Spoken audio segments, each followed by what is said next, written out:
వీడియోలో కనిపించిన వ్యక్తి పేరు సాయి వర్ధన్ రెడ్డి అనమాట.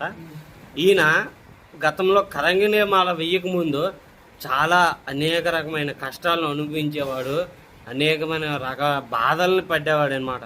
ఈ కరంగినేమాల వేసిన తర్వాత నిజంగా ఈ కుర్రోడికి జాబ్ వచ్చింది.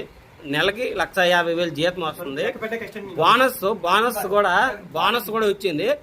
ఆ కుర్రోడి దగ్గర డబ్బులు లెక్క పెట్టలేక తన ఫ్రెండ్స్ కి ఇచ్చాడు అనమాట. చూడండి, తన ఫ్రెండ్ లెక్క మీ సార్ యొక్క డబ్బులు ఎంత చెప్పండి. అది పర్ మంత్ ఇన్కమ్ 20 lakhs. ఇప్పుడు 20 లక్షలు తనకి ఇచ్చేసాయమ్మా సార్. అదే బాస్ గారు, ఇప్పుడు 20 లక్షలు మీకు, మీ 20 లక్షలతో మీరు ఇప్పుడు ఏం చేయాలనుకుంటున్నారు? మీరు కారు ఒకటి కొనాలనుకుంటున్నారు. కరంగినేమాల వేసిన తర్వాత ఇవన్నీ మీకు నిజంగా జరుగుతున్నాయి. నిజంగా పాజిటివ్ వైబ్రేషన్స్ వచ్చాయి. వామ్ ఓకే. ఇంకా